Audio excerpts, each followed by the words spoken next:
आज हम पुष्प की संरचना का वर्णन करेंगे और उसको समझने की कोशिश करेंगे। पुष्प पादप का लैंगिक जनन भाग बनाता है। पुष्प में मुख्य भाग होते हैं, इनकी हम संरचना करेंगे। पहली स्लाइड में हम देख रहे हैं कि जो हरा डंठल नुमा हिस्सा है उसको हम पेडिसिल या वृंत बोलते हैं। कुछ पुष्प में ये वृंत उपस्थित होता है, उसको हम वृंतीय या पेडिसिलेट पुष्प कहेंगे, और जिसमें ये पेडिसिल अनुपस्थित होता है उसको हम सेसाइल या अवृंतीय पुष्प बोलेंगे। पुष्प वृंत के चारों ऊपर हरी पत्तीनुमा जो संरचना है उनको हम सेपल्स बोलते हैं, और ये सेपल्स मिलके कैलिक्स बनाते हैं। कैलिक्स की इकाई सेपल्स होते हैं और ये हरे कलर के होते हैं। ये पुष्प में सबसे बाहरी घेरा होता है या आवरण होता है। कैलिक्स के अंदर का आवरण या घेरा रंगीन पत्तीनुमा संरचनाओं का बना होता है, जिनको हम पेटल्स कहते हैं, और ये पेटल्स का जो वृंत है या घेरा है उसको हम कोरोला बोलते हैं। कुछ पुष्प में सेपल्स और पेटल्स में विभेदन नहीं होता है, वो एक ही कलर के होते हैं, हरे, और इस तरह से एक घेरा बनाते हैं, उनको हम पेरियंथ बोलते हैं। इस स्लाइड में हम देख रहे हैं हरे से जो कलर का हिस्सा है उसको कैलिक्स बोलते हैं हम, बाह्य हिस्सा या बाह्य दलपुंज बोलते हैं, और जो बैंगनी कलर का हिस्सा है कोरोला या इनको दलपुंज बोलते हैं। कुछ और शब्दावली है जिसकी हम चर्चा करेंगे। पुष्प को हम कंप्लीट या संपूर्ण पुष्प तब कहेंगे जब उसमें कैलिक्स, कोरोला, एंड्रोसियम और गाइनोसियम ये चारों चीज़ें उपस्थित हो। कैलिक्स जो हमने अभी चर्चा की, बाह्य हरा आवरण होता है। कोरोला जो रंगीन पेटल्स का बना होता है, और उसके अंदर नर जननांग होते हैं जिनको हम एंड्रोसियम बोलते हैं, और अंतिम भाग होता है गाइनोसियम जो मादा जननांग होते हैं। अगर इन चारों में से कोई एक भी हिस्सा पुष्प में उपस्थित नहीं है तो उस पुष्प को हम अपूर्ण पुष्प बोलेंगे या इनकम्प्लीट पुष्प बोलेंगे।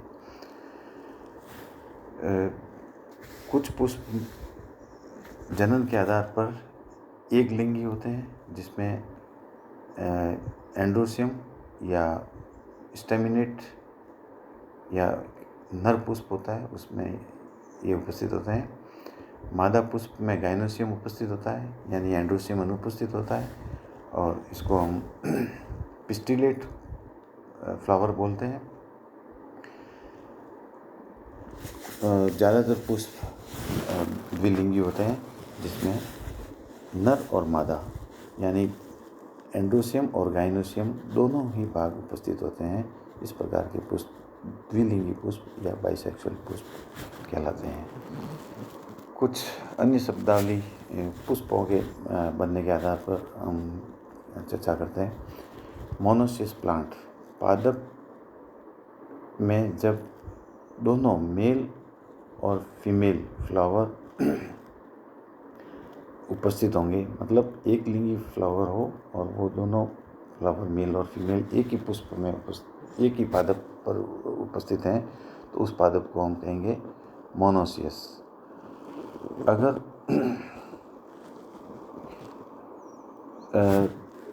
मेल और फीमेल फ्लावर अलग अलग पादप पर उपस्थित है, मतलब मेल पादप अलग होगा जिसमें मेल पुष्प उपस्थित होंगे, और फीमेल पादप अलग होगा जिसमें फीमेल या मादा पुष्प उपस्थित होंगे, तो उस प्रकार के पादपों को हम डायोसिस पादप कहेंगे। कुछ पादप ऐसे भी होते हैं जिसमें द्विलिंगी पुष्प बनते हैं एक ही पादप में, उन पादप को हम हर्माफ्रोडाइट या बाइसेक्सुअल प्लांट्स बोलते हैं। कुछ ऐसे पादप भी पाए जाते हैं जिसमें द्विलिंगी पुष्प और एक लिंगी मादा पुष्प उपस्थित होते हैं एक ही पादप में। उन पादपों को हम गाइनोमोनोसियस पादप बोलते हैं। इसी प्रकार कुछ ऐसे पादप होते हैं जिसमें द्विलिंगी पुष्प और नर एक लिंगी पुष्प एक ही पादप पर उपस्थित हों, उनको हम एंड्रोमोनासियस प्लांट बोलेंगे। और कुछ पादप में कभी कभी ऐसा भी होता है कि द्विलिंगी पुष्प और एक लिंगी नर और मादा पुष्प एक ही पादप पर उपस्थित होंगे, यानी 3 प्रकार के पुष्प एक ही पादप पर उपस्थित हो सकते हैं। एक लिंगी मादा, एक लिंगी नर एवं द्विलिंगी पुष्प। इस प्रकार के पादप को हम ट्राइमोनासियस पादप बोलते हैं। पुष्प में कोरोला की संरचना के आधार पर सामान्यतः पुष्प को की सिमेट्री तय की जाती है कि वो पुष्प एक्टिनोमॉर्फिक है या जाइगोमॉर्फिक है। पुष्प को हम एक्टिनोमॉर्फिक या रेडियल या रेगुलर तब कहेंगे जब उसको किसी भी एंगल से बराबर 2 भागों में विभाजित किया जा सकता हो। ऐसे पुष्प में सामान्यतः कोरोला एक ही आकार के उपस्थित होते हैं, तभी उनको किसी भी एंगल से हम बराबर 2 भागों में विभाजित कर सकते हैं। दिखाए गए पुष्प को हम किसी भी एंगल से, क्योंकि इसमें कोरोला और बाकी भाग एक जैसे हैं, इसलिए हम किसी भी एंगल से इसको बराबर 2 भागों में विभाजित कर सकते हैं। तो इस प्रकार के पुष्प एक्टिनोमॉर्फिक पुष्प कहलाते हैं। जिन पुष्पों को हम केवल एक ही एंगल से 2 भागों में विभाजित कर सकते हों, उनको हम जाइगोमॉर्फिक या बाइलेटरल पुष्प बोलते हैं। कुछ पुष्प ऐसे होते हैं जिनकी कोरोला की शेप बहुत ही इरेगुलर होती है, उनको किसी भी एंगल से 2 भागों में विभाजित करना संभव नहीं होता है। उस प्रकार के पुष्प को हम एसिमेट्रिकल या इरेगुलर पुष्प कहते हैं। पुष्पों में विभिन्न प्रकार की संरचना पाई जाती है। उसमें कुछ ऐसे विशेष संरचनाएं उपस्थित होती हैं जिनकी चर्चा हम करेंगे। पहली स्लाइड में बताया गया एंथोपोर। एंथोपोर मतलब internode between the calyx and Corolla. Calyx हमारा बाह्य दल और कोरोला दलपुंज, इन दोनों के बीच में अगर पर्व संधि उपस्थित है, थोड़ा सा गैप उपस्थित है, तो उस संरचना को हम एंथोफोर कहेंगे। दिए गए पुष्प का संरचना देख के हम आसानी से समझ सकते हैं कि इसमें एंथोफोर एरो की साथ समझाया गया है। दूसरा शब्द आता है गाइनोफोर, जो कि कोरोला और गाइनोसियम मतलब ओवरी यहाँ बनी। तो कोरोला और ओवरी के बीच में, जैसा कि पुष्प चित्र में दर्शाया गया है, उसमें एक गैप होता है या पर्व संधि होती है, तो उस संरचना को हम गाइनोफोर कहेंगे। गाइनो मतलब ओवरी, फोर मतलब स्टॉक या डंठल। नेक्स्ट शब्द आता है गाइनेंड्रोफोर और एंड्रोगाइनोफोर। जैसा कि सबसे विदित हो रहा है, गाइनो मतलब ओवरी, एंड्रो मतलब स्टेमन्स, और नर और मादा जननांग दोनों को दर्शा रहा है। तो जब एंड्रोफोर और गाइनोफोर कंडीशन दोनों एक ही पुष्प में पाई जाती हो, जो हमने ऊपर समझी है, तो उस प्रकार के संरचना को हम गाइनेंड्रोफोर या एंड्रोगाइनोफोर कहेंगे। नेक्स्ट शब्द आता है carpophore. Elongation of thallus beyond carpel. Carpel से मिलकर ओवरी बनती है, तो कार्पल्स और थैलेमस जब कार्पल से और अधिक लंबा हो जाता है, तो उस कंडीशन को हम कार्पोफोर कहेंगे। अब हम एंड्रोसियम यानी मादा जननांग में क्या क्या विभिन्नताएं या क्या क्या चीज़ें उपस्थित होती है, उनकी हम चर्चा करेंगे। एंड्रोसियम और जिनको पुमंग बोलते हैं, वो मुख्य रूप से स्टेमन्स के बने होते हैं। ये स्टेमन्स फिर दो भागों से बने होते हैं। ऊपर वाला फूला हुआ हिस्सा होता है जिनको हम एंथर्स बोलते हैं, जिनके अंदर पोलन ग्रेन्स बनते हैं, और नीचे वाला स्टॉक नुमा हिस्सा है उसको हम फिलामेंट बोलते हैं। चित्र में आप देख सकते हैं पीले कलर का डंठल नुमा हिस्सा है वो स्टेमन्स का फिलामेंट वाला हिस्सा है, और ऊपर जो पोलन लिखा हुआ है वो एंथर लोब है इसके। इन स्टेमन्स की पुष्प में किस प्रकार की स्थिति है, किस प्रकार की पोजीशन है, उस प्रकार से हम इनको और अलग अलग भागों में विभाजित करते हैं। टेट्राडाइनमस, जब विभिन्न प्रकार के स्टेमन्स उपस्थित होते हैं तो उसमें 4 लंबे और 2 स्टेमन्स छोटे हों, तो उस प्रकार की कंडीशन को हम टेट्राडाइनमस कंडीशन बोलते हैं। चित्र से क्लियर हो रहा है एकदम। 4 स्टेमन्स लंबे हैं और 2 स्टेमन्स छोटे हैं।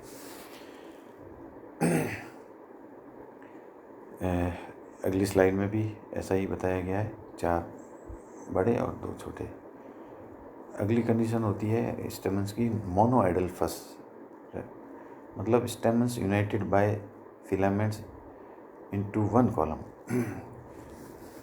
इस कंडीशन में स्टेमन्स के फिलामेंट्स फ्यूज हो जाते हैं और वो एक ट्यूब नुमा संरचना का निर्माण करते हैं, और एंथर्स इसमें फ्री रहते हैं, अलग अलग रहते हैं। चित्र में से क्लियर हो रहा है कि ऊपर जो लोब्स हैं वो एंथर्स हैं, और फिलामेंट्स से मिलकर एक ट्यूब नुमा संरचना का निर्माण हो गया जो ओवरी की स्टाइल को कवर किए हुए हैं। ऐसा एग्जाम्पल आपको चाइना रोज में भी मिल जाएगा।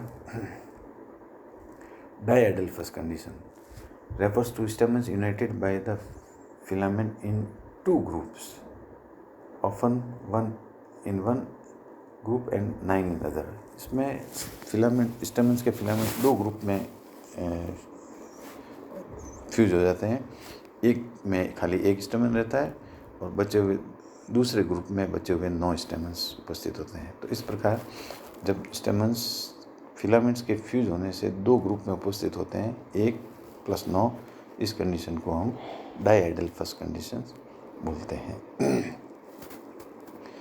तो इस तरह से हम स्टेमन्स की अलग अलग कंडीशंस पढ़ते हैं। डायडाइनमस, फैसिलेटेड, टेट्राडाइनमस, और एक और इसमें नई शब्द आया है वो है सिनजेनेसिस। इसमें जो हमने पहले समझाया है उससे उल्टी कंडीशन होती है। इसमें एंथर लोब फ्यूज हो जाते हैं या संयुक्त हो जाते हैं और फिलामेंट्स फ्री रहते हैं। तो इस प्रकार की कंडीशंस को हम सिनजेनेसिस कंडीशन बोलते हैं। ये सब चर्चा हमने भी पुष्प के नर जननांग संबंधित की। अब हम मादा जननांग की संरचना करेंगे। मादा जननांग की इकाई होती है कार्पल। कार्पल मिलके गाइनोसियम बनाते हैं या जयांग बनाते हैं, जो पुष्प का मादा जननांग होता है।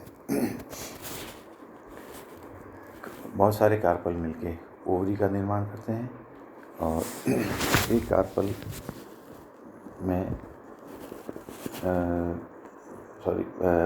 एक कार्पल ओवरी, स्टिग्मा और स्टाइल का बना होता है। जैसा कि चित्र में क्लियर है, स्टिग्मा सबसे ऊपरी भाग है जो विभिन्न प्रकार की शेप का हो सकता है। स्टाइल ट्यूबनुमा हिस्सा है, और नीचे जो फूला हुआ हिस्सा है हरे कलर में दर्शाया हुआ है, यह ओवरी होती है। इस ओवरी में ओव्यूल उपस्थित होते हैं जो आगे जाके बीजों का निर्माण करते हैं। तो इस प्रकार विभिन्न प्रकार से डायग्राम में समझाया गया है कि ये कार्पल, स्टिग्मा, स्टाइल और ओवरी से मिलकर बनता है। कार्पल अलग अलग पुष्प में अलग अलग प्रकार के होते हैं। पहली कंडीशन होती है एपोकार्पस। जब पुष्प में विभिन्न कार्पल्स उपस्थित होते हैं और वो एक दूसरे से अलग अलग होते हैं, तो उस प्रकार की कंडीशन को हम बोलते हैं एपोकार्पस। स्लाइड से क्लियर हो रहा है कि हर कार्पस अलग अलग हैं, जिनकी ओवरी ऊपर अलग अलग दिखाई दे रही है। दूसरी कंडीशन आती है सिनकार्पस। सिनकार्पस वो कंडीशन है जिसमें कार्पल्स फ्यूज हो जाते हैं और हम इसलिए इसको हम कहते हैं कार्पल है कंपाउंड फिस्टिल। इसमें हम जैसा कि देख रहे हैं कि नीचे जो कार्पल्स हैं वो एक दूसरे से संयुक्त हो गए हैं और ओवरी स्टाइल अलग दिखाई दे रहे हैं। तो इस प्रकार से जब कार्पल फ्यूज होंगे तो हम उसको सिनकार्पस बोलेंगे। कार्पल्स के नंबर के हिसाब से पुष्प को हम मोनोकार्पस या मल्टीकार्पस बोल सकते हैं। जब पुष्प में एक ही कार्पल उपस्थित हो तो हम उसको मोनोकार्पस कहेंगे। उसमें कार्पल मिनिमम एक कार्पल उपस्थित होती है तो पुष्प मोनोकार्पस कहलाएगा। स्लाइड में विदित है। अगला टर्म आता है hypanthodium. Hypanthodium is a structure derived by addition of perianth bases and stamens। इसमें जो पेरियंथ है, पेरियंथ से मतलब है कोरोला और स्टेमन्स का बेस आपस में फ्यूज हो जाता है और नीचे एक कप नुमा संरचना की संरचना बन जाती है। तो उस प्रकार की संरचना को हम हाइपेंथोडियम बोलते हैं। इसमें ओवरी इस कप के नीचे तस्वीर दिखती है, जैसा कि पुष्प में दिख रहा है कि स्टेमन्स हैं वो ऐसा लग रहा है कि कोरोना से निकल रहे हों। ये कोरोला से फ्यूज होता है। ओवरी की पोजीशन के हिसाब से हम उसको हाइपोगाइनस, पेरिगाइनस और एपिगाइनस 3 प्रकार से परिभाषित करते हैं। हाइपोगाइनस कंडीशन में ओवरी